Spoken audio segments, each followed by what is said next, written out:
Salutations, fellow readers. I'm going to rant about fridging, what it is, and why I hate it. You'll see me look off to the side where my notes are to keep me on track so I can keep this nice and short for you.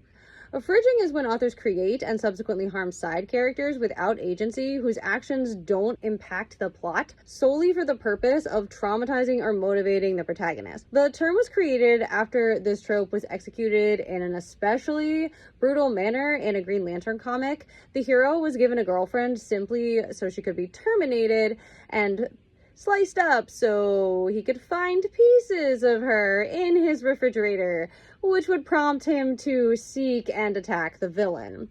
Not all character deaths are fridges. It is a fridge if the writer could cause equal emotional impact to the protagonist by destroying a thing that the protagonist values.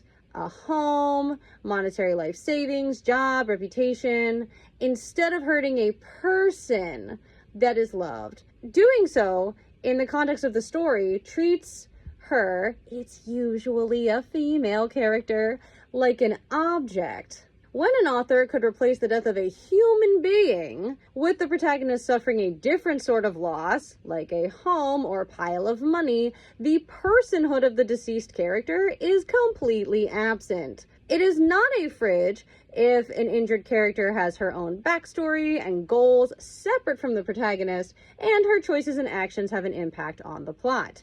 Fridging is a pet peeve of mine, which I consider to be poor writing, though admittedly I don't mind if side characters are harmed off-page or off-screen before a story begins, such as us being introduced to a character who has been orphaned. The presence of fridging in a story often causes me to knock a star off of my rating of the work unless there is a good reason it is included, such as grief being a major theme of the story. As long as I'm able to, I'll link in the description an article that goes into further detail about the term and the practice. Let me know what you think. Have you heard of this term before? Does it bother you? Can you think of examples where you think this was done particularly poorly or well, although it might be hard to say without spoilers, so maybe just put the title of the work but not the character that was deceased, just in case anyone in the comments wouldn't want to see that. Please be sure to like if you want to see more videos like this one, and subscribe if you just want to see more of me and all my weirdness in general. Thanks for watching and happy reading!